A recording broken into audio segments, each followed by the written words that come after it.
नमस्कार दोस्तों, मेरा नाम है विमल सिंह। बालाजी स्टडी अड्डा में आपका स्वागत है। डीएलएड चतुर्थ सेमेस्टर के लिए जो आपका फरवरी माह में एग्जाम 2021 में प्रस्तावित है, उसके लिए हम गणित विषय जो है उसकी आज देखेंगे क्लास नंबर 5। इससे पहले हमने क्लास नंबर 4 देखी थी। यदि आपने नहीं देखा है पिछला वाला वीडियो, साइड में आई बटन में आपको मिल जाएगा और कंप्लीट प्लेलिस्ट डीएलएड चतुर्थ सेमेस्टर की अलग से वीडियो के डिस्क्रिप्शन में मिल जाएगी, जहां पर सभी टॉपिक वाइज वीडियो आपको मिल जाएंगे। और आज के वीडियो में जैसे कि हम डेली देख रहे हैं, तो महत्वपूर्ण प्रश्न करके देख रहे हैं और चीजें भी साथ में सभी जो है वो कवर करते हुए चल रहे हैं। चलिए स्टार्ट करते हैं। सबसे पहले मैं आपको एक बार दिखा देता हूँ जो आपका सिलेबस है। तो इन सभी में हम ये प्रायिकता वगैरह देख चुके थे, त्रिकोणमिति ये पूरा हम कवर कर चुके थे, यानी ये जो आप इकाई 11 तक देख पा रहे हैं ये सारी चीजें कवर कर चुके हैं अभी तक हम, जिसमें त्रिकोणमिति से हमने एक प्रश्न पूछा था जिसका भी हम सॉल्यूशन देखेंगे। और बाकी अभी हमारी ये सारी चीजें हैं 12 से इकाई 20 तक, तो इन सभी चीजों को हम आज देखेंगे, जिसमें इकाई 12 से हम जो है वो स्टार्ट करेंगे, जो कि आपका बेलन और लंबवृत्तीय शंकु के बारे में जो है वो दिया गया है। तो चलिए स्टार्ट करते हैं उस प्रश्न से, जैसा कि मैंने पिछले वाले वीडियो में पूछा था प्रश्न। तो जो मैंने प्रश्न पूछा था ये आपका पूछा गया था, जो हाल ही में आपका पेपर हुआ था डीएलएड चतुर्थ सेमेस्टर का नवंबर में, उसमें प्रश्न पूछा गया था sine 30 degree plus cos 60 degree plus tan 45 degree. ये आपसे प्रश्न पूछा गया था और लिखा था इसका मान जो है वो ज्ञात कीजिए। 1 नंबर में ये प्रश्न पूछा गया था। तो साइन 30 की वैल्यू कितनी होती है आपकी? 1/2 होती है, पिछली क्लास में सारी चीजें बताई जा चुकी हैं। प्लस कॉस 60 की वैल्यू कितनी होती है? तो इसकी भी वैल्यू 1/2 ही होती है आपकी। और प्लस करेंगे आप तो tan 45 का मान कितना होता है? तो आप सभी जानते हैं 1 होता है। अब इन तीनों को यदि आप जोड़ें, तो यदि आप यहाँ पर एलसीएम लेके ना जोड़े, डायरेक्ट देखिए तो ये आधा लिखा है, ये आधा लिखा है, तो आधा आधा होता है 1 और 1 ये है और 1 ये है, तो दोनों मिलकर 2 हो जाएगा। 2 आपका आंसर जो है वो हो जाएगा।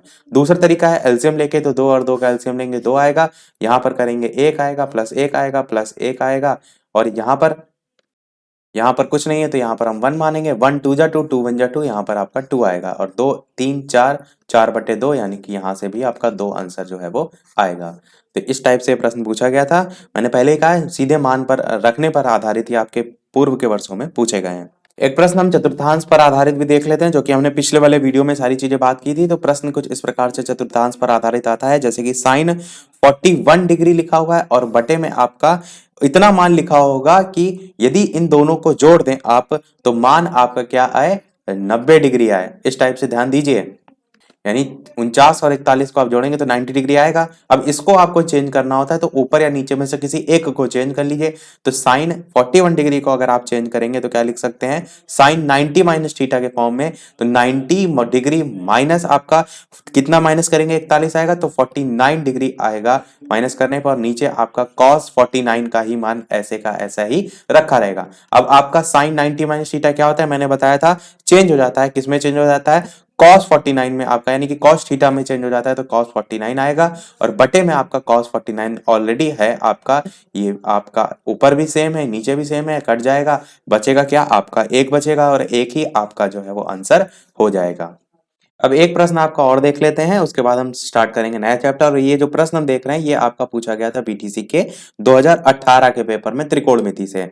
तो प्रश्न कुछ इस प्रकार से था, sec 30 degree minus 2 cot 45 degree minus 4/√3 sine 30 degree plus 2 cos 0 degree. ये आपका प्रश्न था। तो देखिए मैंने क्या कहा था पहले भी आपसे कि आपके डीएलएड में मान रखने पर आधारित ही अभी तक प्रश्न पूछे गए हैं, पर मैंने मान रखने वाले भी बता दिए, चतुर्थांश वाले भी बता दिए, सूत्र पर आधारित भी बता दिए, तीनों ही बता दिए। कैसे भी आए आपको करके आना है, ऐसा नहीं है कि आप चले आ रहे ये क्या कठिन पूछ लिया गया। मैं अपनी तरफ से पूरी मेहनत कर रहा हूं, तो आपको भी मेहनत करना है, प्रैक्टिस करनी है। चलिए इसको सॉल्व करते हैं। सेक 30 की डिग्री मैंने कैसे बताई थी वैल्यू, कि सबसे पहले सेक किसका उल्टा होता है? कॉस का उल्टा होता है, कॉस थीटा का।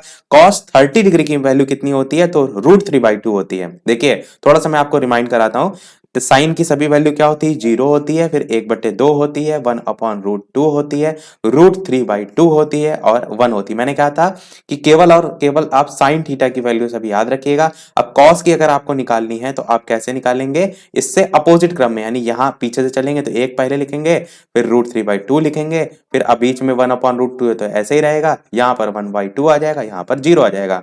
और क्या मैंने बोला था कि कॉस थीटा आपका उल्टा होता है किसका, सेक थीटा का। ये चीज मैंने बताई थी लाल बटे कक्का लिखकर, तो सेक थीटा का उल्टा होता है, यानी कॉस अगर 30 डिग्री की आपको वैल्यू पता है तो आप सेक 30 की निकालेंगे तो जिसका जस्ट पलट देंगे, तो √3/2 अगर कॉस 30 की वैल्यू होती है तो सेक 30 की कितनी हो जाएगी, बिल्कुल सही, 2/√3 आपकी जो है वैल्यू हो जाएगी। माइनस का चिन्ह लगाएंगे आप, फिर दो मल्टीप्लाइड में ऐसे लिखेंगे, गुणा का चिन्ह लगाइए, कॉट 45 की वैल्यू बताइए, तो टेन 45 की वैल्यू कितनी होती है, 1 होती है। टेन 45 की वैल्यू मैंने कैसे बताया था कि टेन थीटा की value sine theta upon cos theta आपका सूत्र होता है, तो साइन थीटा की 1/√2 रखेंगे, कॉस थीटा की बटे में और 1/√2 रखेंगे। जब ये आपस में नीचे नीचे गुणा होता है, ऊपर ऊपर, तो दोनों चीजें कट जाएंगी, तो बचेगा क्या, केवल 1 बचेगा। तो आपका जब टेन 45 की वैल्यू 1 होती है तो कॉट 45 की वैल्यू कितनी होगी, इसकी भी वैल्यू 1 ही होगी, क्योंकि अपोजिट 1 का करेंगे तो 1 ही रहेगा। माइनस का चिन्ह लगाएंगे, 4/√3 लिखेंगे, और मल्टीप्लाइड साइन 30 की वैल्यू कितनी होती है, तो यही देखे लिखिए, साइन 30 की वैल्यू 1/2 होती है, तो यहां पर आप लिखेंगे 1/2, और साथ में प्लस का साइन चिन्ह लगा हुआ है, और 2 गुणे कॉस 0 है, यहाँ थोड़ा सा लाइन खींच देते हैं ताकि एक ही में ना मिले, तो 2 और गुणे में कॉस 0 की वैल्यू कितनी होती है, तो कॉस 0 की वैल्यू 1 होती है, नीचे ही लिखी हुई है, तो 1 आपका इस टाइप से लिख देंगे। बस अब आपको इतना सा सॉल्व करना है, नीचे इन सारी चीजों को लिख देंगे। अगर मेरे साथ आप सॉल्व कर रहे हैं कॉपी पेन लेके, तो जल्दी से सॉल्व कीजिए मुझसे पहले और बताइए कि इसका आंसर जो है वो क्या होगा। जिनको लाइव टाइमिंग नहीं पता है मैथ की, उनके लिए मैं बता देता हूँ, शाम के 8 बजे की लाइव टाइमिंग है आपकी, जिसमें आपका अभी तक जो क्लासेस हो चुकी हैं मैथ की, उसी एक में बीच में एक क्लास इंग्लिश की भी हो चुकी, जो कि कल जो है वो हुई थी। तो हम अल्टरनेट चल रहे हैं, बीच बीच में इंग्लिश भी देखते चलेंगे और साथ ही साथ आपका जो मैथ है वो भी, क्योंकि दोनों ही सब्जेक्ट जरूरी हैं, तो दोनों को ही हम साथ में लेकर चल रहे हैं। अब इसको सॉल्व करते हैं। सबसे पहले आप क्या करेंगे, ये √3/2 है और यहाँ पर दो उसके मल्टीप्लाइड में है, तो 2/√3 ऐसे लिखिए, उधर मल्टीप्लाइड कर लीजिए, माइनस का 2 बचेगा, यहाँ पर फिर माइनस चिन्ह लगाएंगे। यहाँ पर देखिए तो इस 2 एकन्नम 2, ऊपर 2 से कट जाएगा, तो 2 दूनी 4, तो 2/√3 यहाँ भी बचेगा, और प्लस का चिन्ह लगाएंगे और 2 को 1 से मल्टीप्लाइड करेंगे तो 2 आएगा। इतना आपका अलग से निकल कर आ गया। इतने में किसी को कोई परेशानी दिक्कत नहीं होनी चाहिए, क्योंकि जो चीज लिखी थी मैंने उसी को एज इट इज यहाँ पर लिखा है। अब यहाँ पर देखिए 2/√3 प्लस का है, यहाँ पर माइनस का है, कट जाएगा, ये -2 है, ये +2 है, कट जाएगा, बचा क्या आपके पास, बचा आपके पास शून्य। कई लोग गलती ये करते हैं कि यहाँ पर शून्य की जगह आप 1 लिख देते हैं, बस ये गलती ना कीजिएगा कि यहाँ पर आपका जब सारी चीजें कट गई हैं, प्लस माइनस में है, तो आपका क्या बचा, शून्य बचा। पर अगर मल्टीप्लिकेशन में ये चीजें कटी होती तब आपका 1 बचता। तो ऐसी छोटी छोटी गलती कई बार होती है कि अरे हमने क्वेश्चन तो पूरा सॉल्व किया, आखिरी में जल्दी जल्दी में यहाँ पर देखा अरे सारी चीजें कट गई, कुछ नहीं बचा, 1 बचा, ऐसे करके गलती कर देते हैं। चलिए अब बढ़ते हैं हमारा जो नेक्स्ट टॉपिक है बेलन, उसकी तरफ। सबसे पहले हम थोड़ा सा बेलन को समझते हैं, उनके सूत्र को समझते हैं, फिर हम क्या करेंगे, जो उस पर आधारित प्रश्न है वो देखेंगे। तो बेलन क्या करती है आप सभी ने देखी है कि इस टाइप से जो है वो होती है, और नीचे भी आपका इस टाइप से होता है। अब इस बेलन में जो त्रिज्या होती है जिसे हम कहते हैं आर, वो आपकी ये होती है नीचे साइड, ये आपकी होती है त्रिज्या, और ऊंचाई जो होती है वो इसकी ये हो जाएगी, ये आपकी क्या है, एच यानी कि ऊंचाई। इतनी बेसिक सी चीज है। अब बेलन को इंग्लिश में क्या कहते हैं, तो सिलेंडर कहते हैं।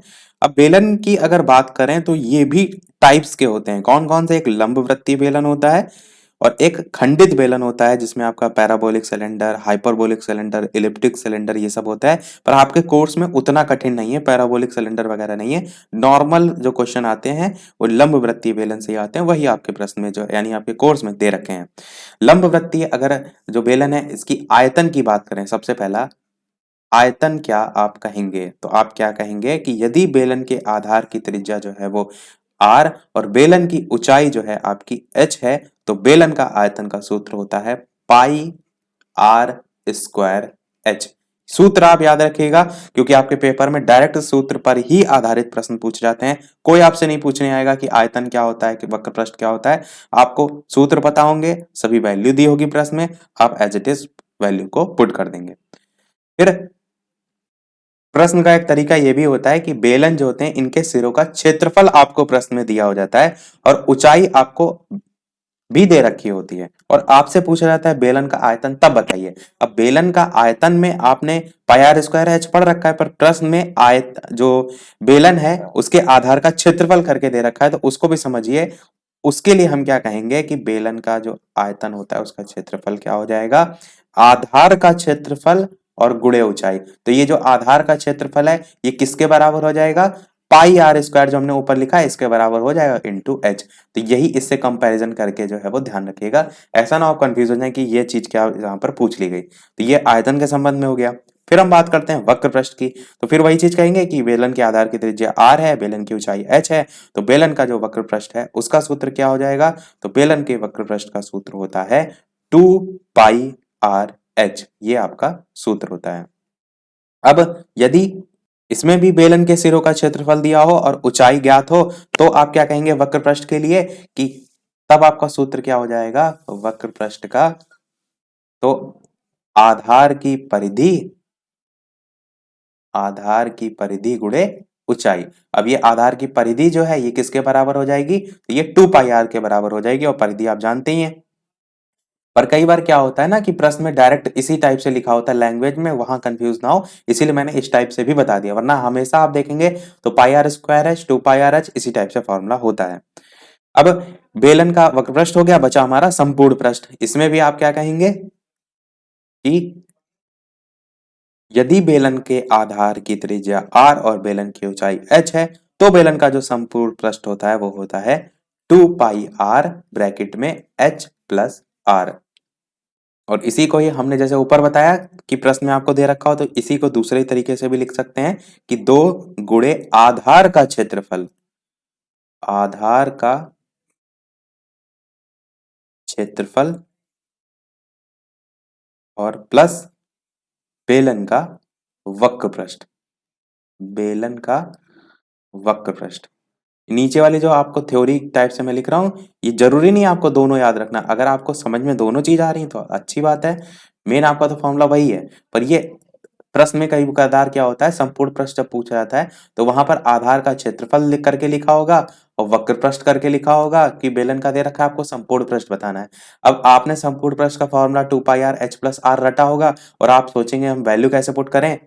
बेसिक फॉर्मूले हमने समझ लिए, अब हम देखते हैं इस पर बेस्ड जो है वो प्रश्न आपसे पेपर में कैसे पूछे जाएंगे। और वीडियो पसंद आ रहा हो तो सभी लोग वीडियो को लाइक भी अवश्य कर दीजिएगा, ताकि इसी प्रकार अच्छे अच्छे प्रश्न हम आपको प्रैक्टिस कराते रहें और एग्जाम की अंतिम तारीख तक आपके लिए इसी प्रकार जुटे रहें। तो सभी लोग लाइक अवश्य वीडियो को कर दीजिएगा। प्रश्न आपका है कि एक लंब वृत्तीय बेलन, एक लंब वृत्तीय बेलन की जो त्रिज्या है वो आपको दे रखी है प्रश्न में, कितनी दे रखी है, तो आप कहेंगे 4.9 सेंटीमीटर जो है वो दे रखी है।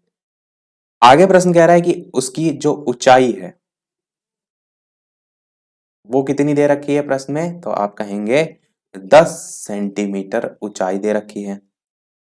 और प्रश्न में आपसे पूछा गया है कि बेलन जो है इसका संपूर्ण पृष्ठ आपको बताना है,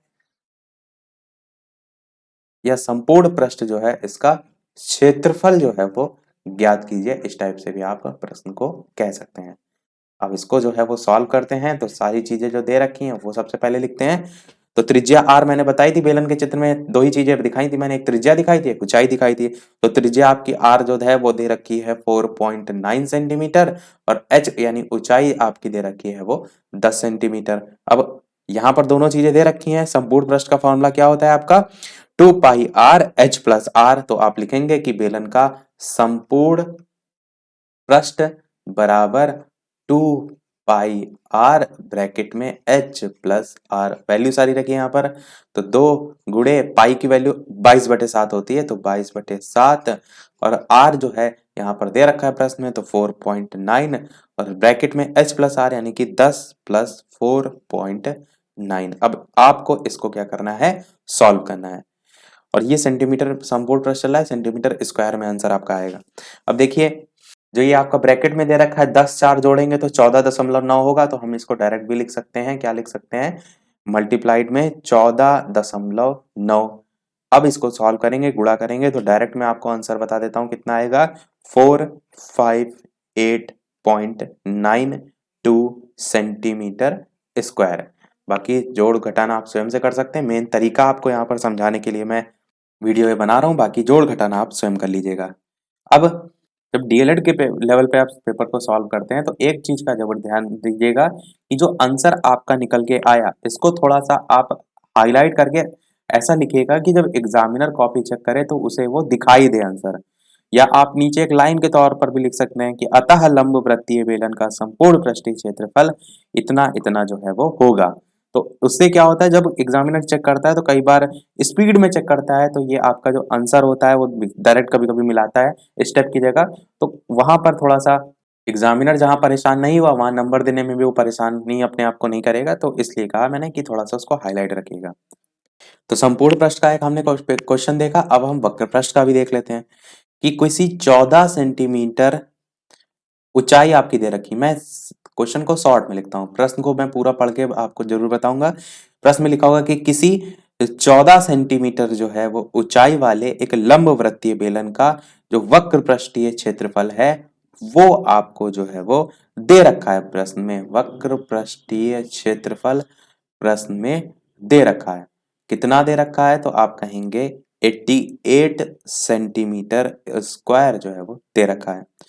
तो बेलन के आपको आधार की त्रिज्या जो है वो निकालनी है।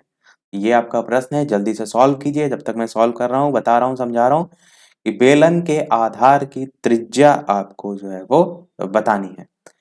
अब देखिए, जो प्रश्न में दे रखा है एच दे रखा है, वक्र पृष्ठीय क्षेत्रफल दे रखा है, तो आपका वक्र पृष्ठ का ही हम फॉर्मूला यूज करेंगे। तो बेलन के वक्र पृष्ठ का फॉर्मूला क्या होता है, तो आपको मैंने अभी बताया था।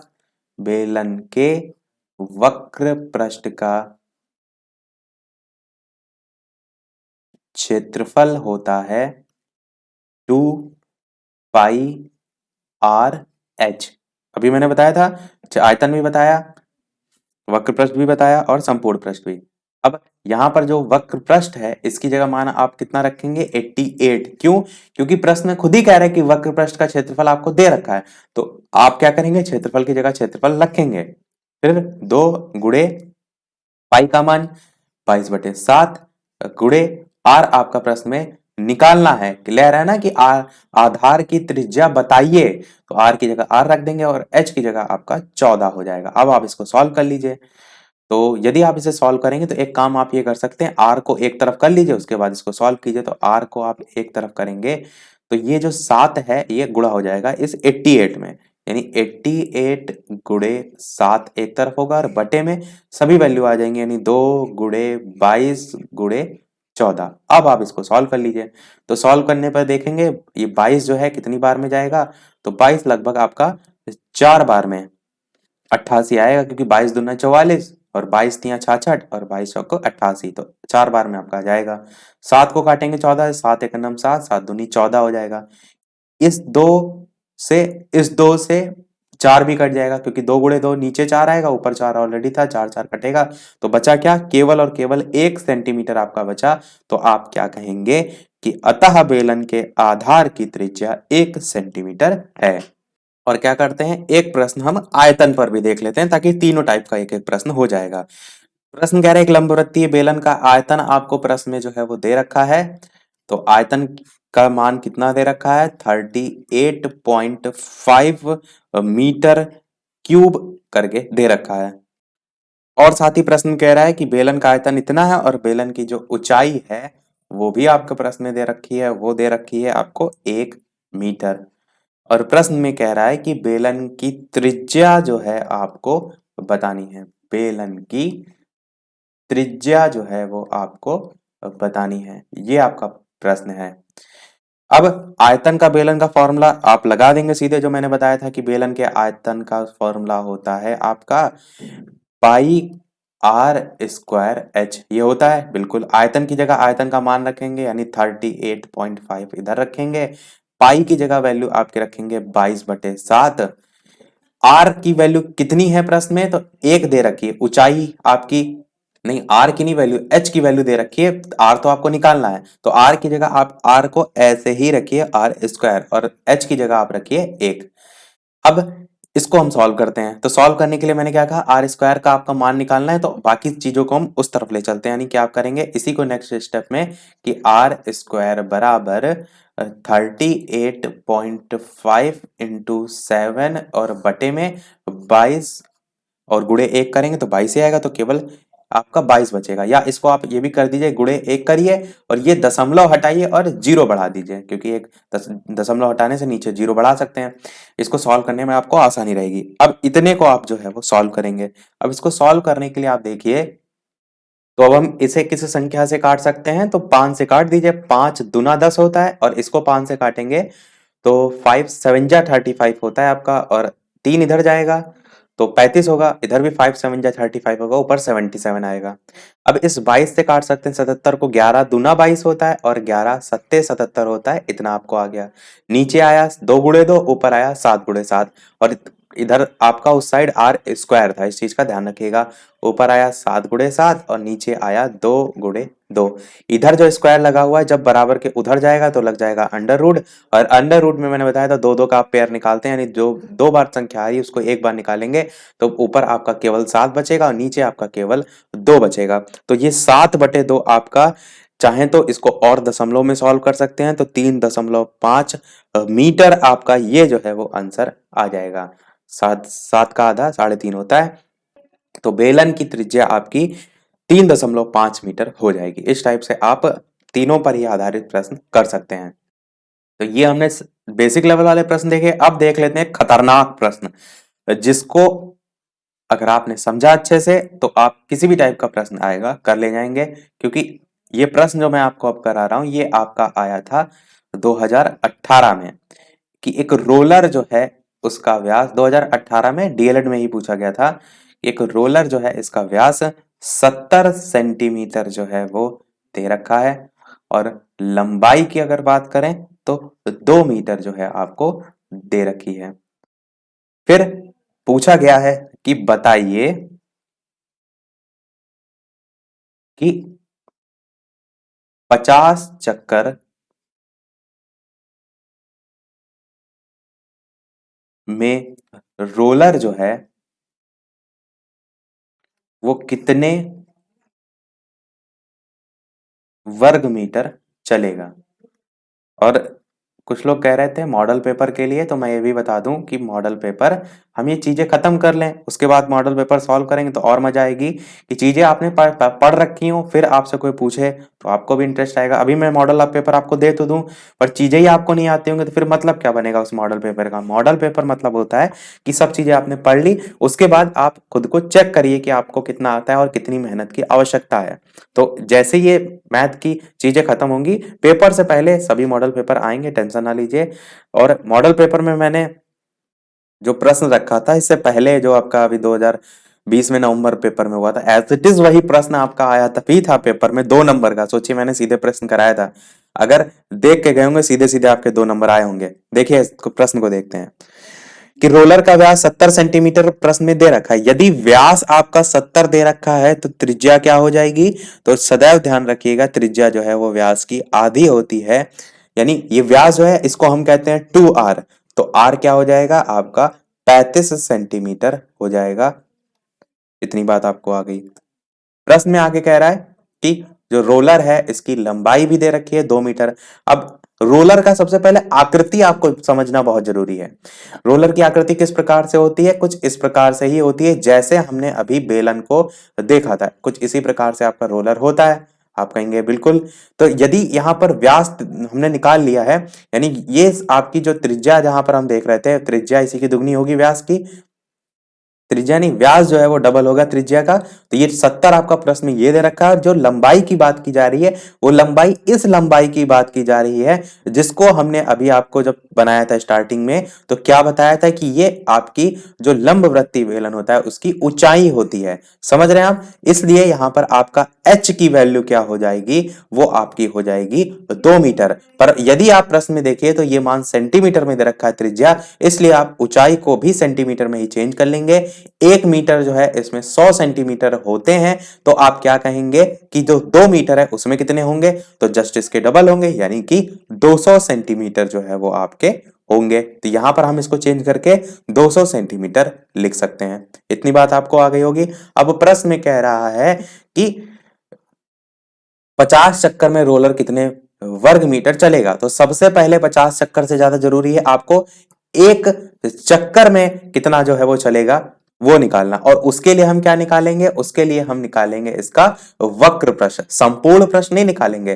क्योंकि जो आपका रोलर होगा वो जब राउंड घूमेगा यूं यूं यूं करके, तो उसका जो वो वाला ढलान वाला भाग होता है वही तो घूमेगा। और जो ऊपर वाले भाग होते हैं, मैं इस चीज को देखिए चित्र के जरिए बताता हूं। जैसे ये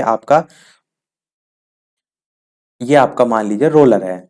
अब रोलर में अगर आप देखेंगे तो जो घूमने वाला भाग होता है वो इसी साइड घूमेगा, या कह सकते हैं इस साइड घूमेगा। पर जो इसके ऊपर और नीचे वाला हिस्सा भाग हो रहा है, क्या इसका इसमें इन्वॉल्वमेंट आएगा घूमने में? नहीं। तो इसलिए आप संपूर्ण प्रश्न ना निकाल करके वक्र प्रश्न निकालेंगे। और वक्र प्रश्न का फॉर्मूला मैंने क्या बताया था अभी, जल्दी से बताइए सभी लोग। तो बिल्कुल वक्र प्रश्न होता है, आप पूरा लिखिएगा कि चूंकि रोलर आपकी एक बेलन की आकृति है, इसलिए रोलर का वक्र पृष्ठ का क्षेत्रफल बराबर 2 पाई आर एच। इतना आपने किया।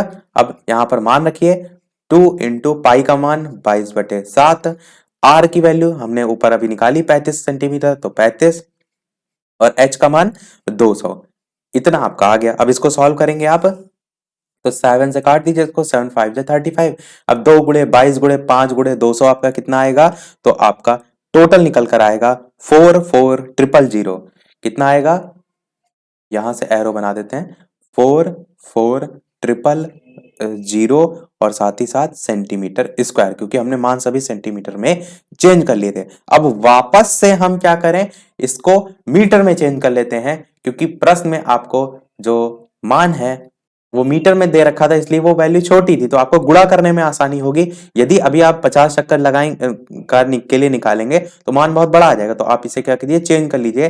तो चेंज करने के लिए क्या करेंगे, 2 जीरो इसमें से निकालते, जब जब केवल सेंटीमीटर की बात की गई, यहां पर सेंटीमीटर स्क्वायर की बात की गई है, तो ये आपका 4 जीरो खिसकेगा उधर, तो 4.4 आपका आ जाएगा, और मान होगा मीटर स्क्वायर में। इतना आपने चेंज कर लिया। अब प्रश्न में कह रहा था 50 चक्कर में रोलर कितने वर्ग मीटर चलेगा। अब यहां पर जो आपका ये 4.4 मीटर स्क्वायर निकल के आया है, ये आपका निकला है रोलर द्वारा एक चक्कर में तय की गई दूरी। तो आप लिख भी सकते हैं कि रोलर द्वारा एक चक्कर में तय की गई दूरी बराबर 4.4 मीटर स्क्वायर। तो 50 चक्कर में तय की गई दूरी कितनी होगी, तो 50 चक्कर के लिए आप गुणा कर दीजिए इसी को 50 से, तो 50 गुणे 4.4 इस टाइप से करेंगे, और गुणा करने पर आपका आएगा 5 4 जा 20, और 0.4 के हिसाब से 220 मीटर स्क्वायर आपका आंसर आ जाएगा। तो अच्छा प्रश्न था काफी। इस टाइप के प्रश्न ज्यादा से ज्यादा आपके कोर्स में है। तो ज्यादा से ज्यादा कहने का मतलब है कि जो लेवल है आपका बेलन का वो यहीं तक ही है। इसी टाइप के प्रश्न आपसे पूछे जा सकते हैं, और पूछा ये गया है, तो एज इट इज इस टाइप के प्रश्न की प्रैक्टिस आप कर सकते हैं। बढ़ते अब हम शंकु की तरफ। बेलन हमने देख लिया। शंकु की अगर बात करते हैं तो शंकु की आकृति आप सभी ने देखी है, कुछ इस प्रकार से होती है। तो इसमें क्या क्या चीजें होती हैं, तो ये आपका एकदम टोपी के आकार का होता है, आपने देखा भी है शंकु का आकार। ये जो खड़ी ऊंचाई होती है ये एच होती है। खड़ी ऊंचाई वर्ड मैंने इसलिए यूज किया क्योंकि इसमें एक और ऊंचाई होती है जिसे हम तिर्यक ऊंचाई कहते हैं, और इसे हम स्मॉल एल से प्रदर्शित करते हैं। तो ये आपकी एल हो गई, ये आपकी एच हो गई, और त्रिज्या आपकी वही आर, ये वाला जो मैंने बताया, यहां से यहां तक आपकी त्रिज्या रहेगी। इसको आप चाहें तो एबीसीडी के फॉर्म में दर्शा भी सकते हैं। इसको बी लिख लीजिए, इसको सी लिख लीजिए, बीच में ओ लिख लीजिए। तो ओ बी जो है ये आपकी त्रिज्या हो जाएगी, ए ओ एच यानी कि ऊंचाई, और ए बी जो है आपकी तिर्यक ऊंचाई। तो डायरेक्ट इसमें सूत्र मैं यहां पर लिखता हूं। सबसे पहला सूत्र किसका? शंकु के आयतन का। शंकु के आयतन का सूत्र क्या होता है? तो आपका होता है 1/3 पाई आर स्क्वायर एच। ये आपका होता है शंकु के आयतन का। फिर आपका दूसरा सूत्र किसका होगा? आयतन का हो गया। उसके बाद वक्र पृष्ठ का। वक्र पृष्ठ का फॉर्मूला आपका क्या होता है शंकु के? तो आपका सूत्र होता है पाई आर एल। अब ये एल और एच में डिफरेंस ध्यान रखिएगा। एल आपका तिर्यक ऊंचाई है, एच खड़ी ऊंचाई है। तो यहां पर जब वक्र पृष्ठ की बात आती है तो वहां पर आप तिर्यक ऊंचाई आपका सूत्र में होता है। संपूर्ण पृष्ठ हो गया, नहीं वक्र पृष्ठ हो गया। अब बात करते हैं संपूर्ण पृष्ठ की। तो संपूर्ण पृष्ठ का आपका सूत्र क्या होता है? संपूर्ण पृष्ठ का होता है पाई आर एल प्लस आर। ये आपका संपूर्ण पृष्ठ का, और जो मात्रक है वो आप यूज करते चलेंगे। मैं आपको डायरेक्ट सूत्र बता रहा हूं।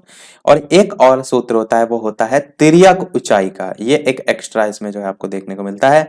तिर्यक ऊंचाई का सूत्र होता है, तिर्यक ऊंचाई को किससे हम प्रदर्शित करते हैं? एल से। तो यहां पर ब्रैकेट में एल भी मैं लिख देता हूं। एल बराबर अंडर रूट में आर का स्क्वायर प्लस एच का स्क्वायर। ये आपके चार मुख्यतः शंकु पर सूत्र होते हैं जो कि आपको प्रश्न पेपर में देखने को मिलते हैं। अच्छा, वैसे अगर देखें तो ऐसा नहीं कि केवल इतने ही सूत्र होते हैं। शंकु में और भी बहुत चीजें होती हैं। शंकु को अगर बीच से आप काट दें तो उसके अलग से सूत्र होते हैं। जैसे बेलन अभी हमने पढ़ा, तो बेलन में भी खोखला बेलन जो होता है उसके सूत्र अलग होते हैं। तो वो आपके कोर्स में नहीं है, पर आपको एक जनरल पता होना चाहिए कि खोखला बेलन भी होता है। शंकु जो है इसके भी काट कर और भी इस टाइप से प्रश्न पूछे जाते हैं जब आप थोड़ा सा हायर तैयारी कर रहे हो उसमें। ये अभी आपने सूत्र सारे देख लिए। आप चाहे स्क्रीनशॉट ले सकते हैं। अब देखते हैं इस पर बेस्ड क्वेश्चन। बाकी यहाँ पर सारी चीजें आपने समझ ली। तो प्रश्न आपका है कि शंकु का आपको संपूर्ण पृष्ठ जो है वो बताना है। शंकु का संपूर्ण पृष्ठ जो है वो आपसे पूछा गया है। और प्रश्न में क्या दे रखा है? लिखा है कि जो इसकी तिर्यक ऊंचाई है, जिसको हम एल के नाम से जानते हैं, लिख भी देते हैं। चलिए प्रश्न में तिर्यक ऊंचाई, ये प्रश्न में आपको दे रखी है 9 डेमी। डेमी का अभी मैं मतलब बताता हूं। और व्यास भी आपको डेमी में ही दे रखा है। तो डेमी आपका होता है डेसीमीटर। देखिए यहां पर तो दोनों मान ही आपको डेमी में दे रखे हैं, तो आपको बदलने की आवश्यकता नहीं है। पर एक आपको दे रखा हो मीटर में और एक डेसीमीटर में दे रखा हो, तब आपको जो इकाई होती है वो बराबर करनी होती है। तो आपको ये पता होना चाहिए कि एक डेसीमीटर जो है इसमें कितने मीटर होते हैं। तो 0.10 मीटर होते हैं। इस आधार पर आप चेंज कर सकते हैं। पर प्रश्न में दोनों ही वैल्यू समान है, तो आपका आंसर भी डेसीमीटर में ही आएगा। तो आपको चेंज करने की आवश्यकता नहीं है। पर ये पता होना चाहिए, क्योंकि इसीलिए मैंने ये डेसीमीटर कर दिया, ताकि ये भी एक कंसेप्ट आपके दिमाग में आ जाए। क्योंकि प्रश्न में डेसीमीटर करके भी पूछ लिया जाता है। अब संपूर्ण संपूर्ण प्रश्न का फॉर्मूला क्या होता है? तो आपका होता है पाई आर और एल प्लस आर, ये सूत्र होता है। अब यहां पर जो पाई है उसकी वैल्यू आप रखेंगे 22/7। जो आर है इसकी वैल्यू क्या है प्रश्न में? तो आप देखिए प्रश्न में मान व्यास दे रखा है, तो यहां से त्रिज्या निकालेंगे तो इसकी आधी होगी, तो ये हो जाएगी 12 डेसीमीटर। तो यहां पर हम क्या मान रखेंगे? 12 रखेंगे। एल का मान क्या है? तिर्यक ऊंचाई का 9 है। और आर का मान हम 12 रखेंगे। इसको आपको सॉल्व करना है। तो 22/7 को आप चलिए ऐसे ही रखे रहने दीजिए। अभी इस 12 को भी ऐसे ही रखे रहने दीजिए और 12 में 9 जोड़ लीजिए। तो 12 और 9 जोड़ेंगे तो आपका 12 में 10 जोड़ेंगे तो 22 होगा, और 9 जोड़ने पर एक कम यानी कि 21 होगा। तो यहां पर आप क्या रखेंगे? 21 रखेंगे। और डेसीमीटर, वर्ग डेसीमीटर आपका आगे चलता रहेगा। आंसर में भी डायरेक्ट लिख सकते हैं, ऐसा कुछ नहीं है। आप 7 से काटेंगे तो 7 तिया 21 होता है। 22 गुणे 12 गुणे 3 आपका ये आएगा। अब इसको गुणा करने पर आपका मान कितना आएगा? तो 792 डेसीमीटर स्क्वायर। ये आपका आंसर जो है वो आ जाएगा। बात करते हैं एक नए टाइप के प्रश्न की, जब आपको प्रश्न में बिना सूत्र के ही जो है प्रश्न को हल कर सकते हैं। प्रश्न कुछ इस प्रकार से आता है कि एक शंक्वाकार तंबू दे रखा है। प्रश्न में लिखा हुआ है कि एक शंक्वाकार तंबू है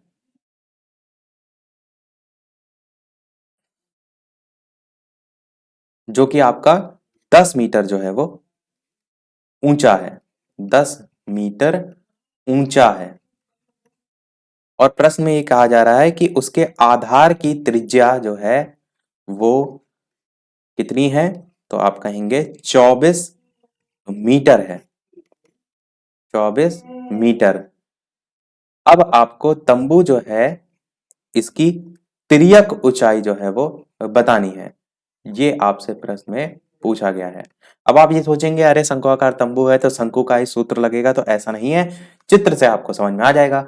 एक शंकु इस टाइप से बना लेते हैं जिससे आपके दिमाग में कंसेप्ट जो है वो क्लियर हो जाए। और लोगों के साथ वीडियो को शेयर वगैरह करते रहिएगा, और लोग भी जुड़ते रहें आपके माध्यम से, क्योंकि आप ही लोग शेयर करेंगे तभी और लोग जुड़ेंगे और लोगों को भी पता चलेगा आपके ही माध्यम से। तो ये आपका है शंक्वाकार तंबू। कह रहा है कि 10 मीटर ऊंचा है, तो ये जो है आपकी जो ऊंचाई है, जब तक आपसे तिर्यक ऊंचाई नहीं कहे तब तक आप इसको ऊंचाई ही मानेंगे। तो 10 मीटर ऊंचा है ये, तो ये जो है आपका हो गया 10 मीटर ऊंचा।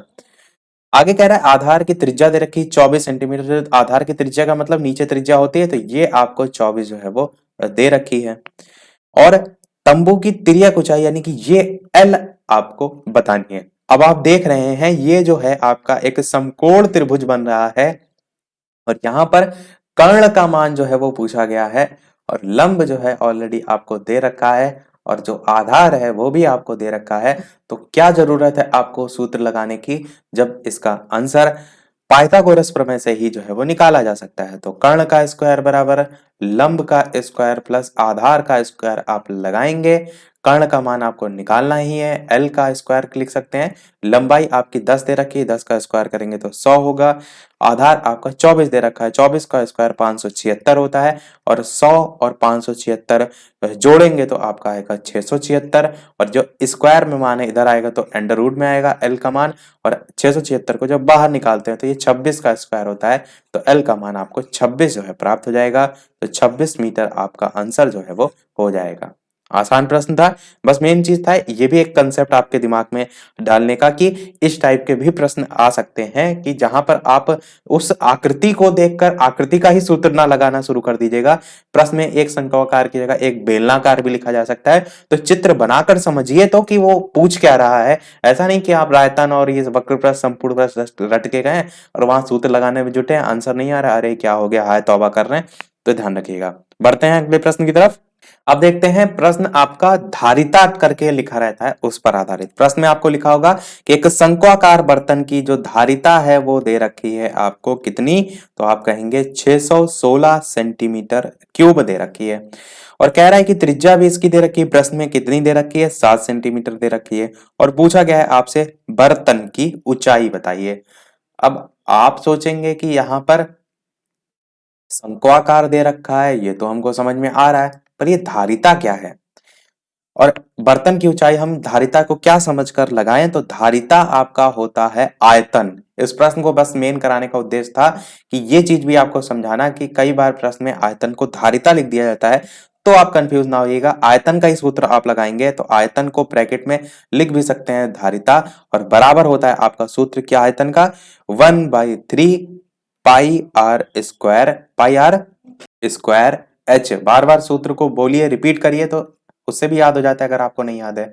पाई की वैल्यू होती है आपकी 22/7, आर की वैल्यू आपको 7/7, एच की वैल्यू आपको प्रश्न में निकालनी है। कह रहा ना बर्तन की ऊंचाई ज्ञात कीजिए, तो यहां पर आप एच लिख दीजिए, और आयतन का मान ऑलरेडी दे रखा है तो बराबर में 616 लिखिए। अब इसको सॉल्व कर लीजिए, तो यहां से आप एच का मान निकालेंगे, तो एच को एक तरफ कीजिए, 616 के गुणे में जितने नीचे मान है वो चले जाएंगे, 3 × 7 हो जाएगा, और बटे में आपका 22 × 7 × 7 होगा। इसको आप सॉल्व करेंगे तो ये 7 से 7 कट जाएगा। इसी प्रकार सारी चीजें काटेंगे तो आंसर कितना आएगा आपका, 12 सेंटीमीटर आएगा। तो इस प्रकार से आप इस प्रश्न को कर सकते हैं। मेन आपको यहाँ पर इस प्रश्न को क्या है, किस लिए मैंने कराया, धारिता देखकर कंफ्यूज ना होइएगा। अब क्या करते हैं, थोड़ा सा प्रीवियस ईयर जो आपके हो चुके हैं उन पर नजर डालते हैं, तो आपके कैसे कैसे प्रश्न पूछे गए हैं। 2016 में पूछा गया था, एक लंबवृत्तीय बेलन के आधार की त्रिज्या दे रखी थी आपको प्रश्न में, और कितनी लिखी थी, आपके प्रश्न में लिखा था एक लंबवृत्तीय आधार की बेलन जो है उसके आधार की त्रिज्या 5 सेंटीमीटर है, ऊंचाई जो है आपकी 14 सेंटीमीटर है। तो आपको बताना था बेलन का वक्र प्रश्न। ये आपसे प्रश्न पूछा गया था, क्योंकि अभी हमने स्टार्टिंग में ही बेलन पढ़ा, फिर शंकु पढ़ रहे हैं, तो आप देख लेते हैं प्रश्न भी इस पर बेस्ड। तो बेलन से ऐसे पूछा गया था, कब पूछा गया था, 2016 का डीएलएड का जो पेपर हुआ था उसमें।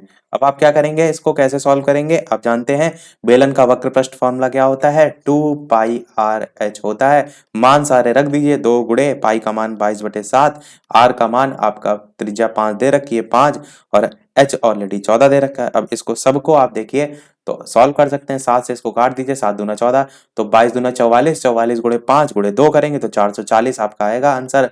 तो 440 सेंटीमीटर स्क्वायर जो है आंसर आपका आ जाएगा। ये आपका आया था 2016 में।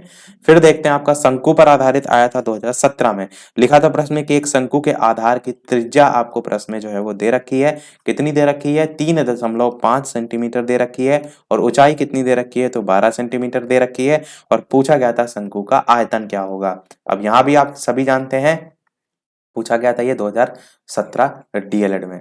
तो आप सभी जानते हैं सूत्र क्या होता है किसका, आयतन का। तो शंकु के आयतन का सूत्र आपका सीधे सीधे आप लगाएंगे, 1/3 आयतन बराबर 1/3 पाई आर स्क्वायर एच। सभी वैल्यू रखेंगे यहाँ पर भी, 1/3, पाई की वैल्यू 22/7, आर की वैल्यू प्रश्न में देखिए 3.5 दे रखी है, यानी 3.5 इंटू 3.5, और h की वैल्यू 12 प्रश्न में दे रखी है। इसको सबको सॉल्व करेंगे तो ये भी आप इसी प्रकार से सॉल्व करेंगे, और यहाँ पर भी जो आंसर आएगा वो 154 सेंटीमीटर क्यूब जो है वो आ जाएगा। ये भी प्रश्न हो गया इस टाइप से। इसी प्रकार एक प्रश्न आपका 2018 में भी आया था। सभी टाइप के मैं इसलिए देखे करा दिए थे पहले, ताकि अब आपको ये प्रश्न हलवा लगे। तिरछी ऊंचाई आपसे प्रश्न में जो है दे रखी थी, कितनी दे रखी थी, 21 सेंटीमीटर दे रखी थी, और त्रिज्या भी दे रखी थी आर, कितनी दे रखी थी, 8 सेंटीमीटर, और कह रहा था कि शंकु का वक्र पृष्ठ बताइए। ये आपसे पूछा गया था 2018 में। अब क्या ऐसे सरल सरल आप प्रश्न नहीं कर सकते, आसानी से कर सकते हैं, किसी का भी जो है वो गलत नहीं होगा। तो शंकु का वक्र पृष्ठ का सूत्र पता होना चाहिए। तभी मैंने कहा कि सूत्र आपको सभी रटे होने चाहिए। आपके डीएलएड के लेवल पर यहाँ से प्रश्न डायरेक्ट सूत्र पर ही बेस्ड पूछे जाते हैं। एक बार रोलर पर जो पूछा गया था वो अच्छा प्रश्न पूछा गया था, तभी मैंने उसको करा दिया। वक्र पृष्ठ का सूत्र क्या होता है, 2 पाई नहीं, पाई आर एल, पाई आर एल वक्र पृष्ठ का होता है। किसका होता है, ये बात की जा रही है शंकु की। अब शंकु की अगर बात करते हैं तो पाई की जगह 22/7 रख दीजिए, आर का मान आपको प्रश्न में 8 दे रखा है तो उसकी जगह 8 रख दीजिए, और एल का मान ऑलरेडी 21 दे रखा है, उसकी जगह 21 रख दीजिए। सॉल्व करेंगे, 7 एकम 7, 7 तिया 21, 22 गुणे 3 गुणे 8 करेंगे तो 528 सेंटीमीटर स्क्वायर आपका आंसर जो है वो आ जाएगा। तो लगभग सभी टाइप के हमने प्रश्न देख लिए। एक प्रश्न टाइप का रह गया जिसको हम देखेंगे नेक्स्ट में, पर उसको देखने से पहले यानी प्रश्न पूछने से पहले मैं आपको सभी इकाई जो है वो दिखा देता हूं। ये है आपकी सभी इकाई, इनको अवश्य याद कर लीजिएगा, क्योंकि आप देखेंगे जितने भी प्रश्न आते हैं या डीएलएड में जितने भी प्रश्न आते हैं वहां पर एक ना एक इस इकाई से संबंधित प्रश्न पूछ ही लिया जाता है। तो देख लेते हैं एक बार कि 1 सेंटीमीटर 10 मिलीमीटर के बराबर होगा, 1 घन सेंटीमीटर 10 की पावर 3 घन सेंटीमीटर के बराबर होगा। 1 डेसीमीटर मैंने बताया था मीटर में, पर सेंटीमीटर में अगर बात करें तो 10 सेंटीमीटर के बराबर। 1 घन डेसीमीटर की बात करें तो 10 की पावर 3 घन सेंटीमीटर के बराबर। 1 मीटर जो है आपका 10 की पावर 10 नहीं 10 डेसीमीटर। इसी प्रकार 1 घन मीटर आपका 10 की पावर 3 घन डेसीमीटर। 1 डेका मीटर जो है आपका 10 मीटर होगा, और 1 घन डेका मीटर आपका 10 की पावर 3 घन मीटर। हेक्टोमीटर की बात करें तो 10 डेका मीटर के बराबर होता है, और घन की जब बात हो हेक्टोमीटर में 1 तो 10 की पावर 3 घन डेका मीटर। 1 किलोमीटर आप जानते हैं 10 हेक्टोमीटर के बराबर होता है, और 1 घन किलोमीटर आपका 10 की पावर 3 घन हेक्टोमीटर के बराबर, और 1 लीटर 10 की पावर 3 घन सेंटीमीटर। और यहीं से आपका प्रश्न डीएलएड में पूछा भी जा चुका है, 1 लीटर 10 की पावर 3 घन सेंटीमीटर से। तो इसीलिए मैंने कहा कि सभी आपके मन में होने चाहिए, ताकि अगर इस टाइप से यूनिट दे रखी हो तो आप प्रश्न को कर ले जाएं। ये जो लीटर वाला प्रश्न है शायद फिजिक्स में पूछा गया था, डीएलएड में ही पूछा गया था। तो आप चाहें तो इन सभी का स्क्रीनशॉट भी ले सकते हैं। तो सारी चीजें हमने बता दी। अब जैसा कि सभी वीडियो में हम आपसे एक ना एक प्रश्न पूछते हैं, देखते हैं इस वीडियो का प्रश्न। पर उस प्रश्न को देखने से पहले वीडियो को अभी तक आपने लाइक ना किया, इतने अच्छे अच्छे मैंने प्रश्न बताए, आप सभी का वीडियो पर एक लाइक तो बनता ही है, आप ही के लिए यहाँ सारी मेहनत की जा रही है। तो जितने भी लोग वीडियो देख रहे हैं सभी लोग वीडियो को लाइक अवश्य कर दीजिएगा।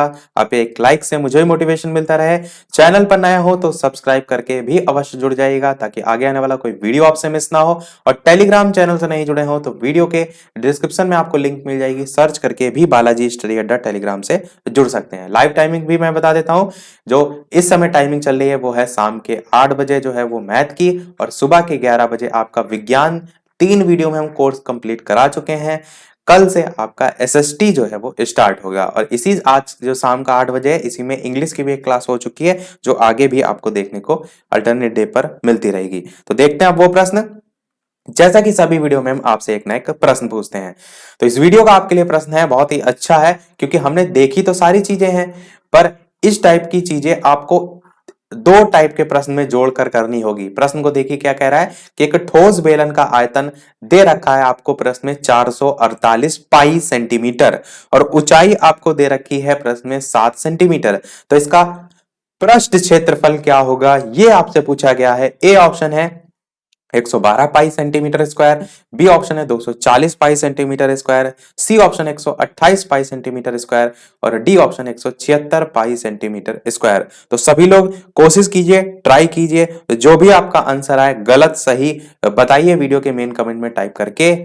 तो ये प्रश्न आपका है जिसे आपको सॉल्व करना है और बताना है कि वीडियो के मेन कमेंट में टाइप करके कौन सा सही होगा। सभी टाइप के मैंने यहाँ पर फॉर्मूले बता दिए, उन्हीं का यूज करके है। तो एक प्रश्न हम ये पूछ रहे हैं और एक प्रश्न हम जो आगे टॉपिक पढ़ाएंगे उनसे रिलेटेड पूछ रहे हैं। तो दूसरा प्रश्न आपका यहाँ पर मैं लिख देता हूं, आपको ये बताना है जो न्यून कोण होता है, न्यून कोण का मान जो है वो किसके बराबर होता है। ए ऑप्शन आपका दे रखा है 0 डिग्री से 45 डिग्री के बीच में, बी ऑप्शन आपको दे रखा है 45 डिग्री से 90 डिग्री के बीच में, सी ऑप्शन दे रखा है, सी ऑप्शन दे रखा है 0 डिग्री जो है उससे 90 डिग्री के बीच में, और डी ऑप्शन दे रखा है इनमें से कोई नहीं। तो ये 2 मैं आपसे प्रश्न पूछ रहा हूं, एक सॉल्व करने वाला जो हमने आज पढ़ा, और एक प्रश्न वो पूछ रहा हूं जो कि आपको नेक्स्ट टॉपिक हम पढ़ाएंगे। वैसे द्विघात समीकरण है और उसमें ही आपके कोड वगैरह भी साथ साथ में हम जानते चलेंगे, क्योंकि प्रश्न कभी कभार इनसे भी पूछ लिया जाता है। तो सभी प्रश्न हमारे आज के समाप्त हुए। इसके बाद हमारा जो टॉपिक स्टार्ट होगा वो द्विघात से समीकरण से होगा। मैंने आज पूरे ये जो आज का समय था उसमें बेलन और शंकु को इसलिए पढ़ा है क्योंकि हर साल एक ना एक प्रश्न यहाँ से आता ही है। तो मैंने इसीलिए क्या किया, सभी टाइप के प्रश्न बता दिए कि आपका ये टॉपिक एकदम क्लियर हो जाए। और आप भी क्या कीजिएगा, जब तक कल हम इसके आगे पढ़ेंगे तब तक आप इस टाइप के क्वेश्चन जो है और लगा लीजिएगा। तो आज के वीडियो में इतना ही रखते हैं। तो फिर आज के वीडियो में इतना ही। वीडियो पसंद आया हो तो लाइक अवश्य कीजिएगा, चैनल पर नए हो तो सब्सक्राइब जरूर कीजिएगा। मिलते हैं फिर अगले वीडियो में एक नए टॉपिक के साथ, इस प्रश्न के हल के साथ। तब तक के लिए नमस्कार। Thank you for watching.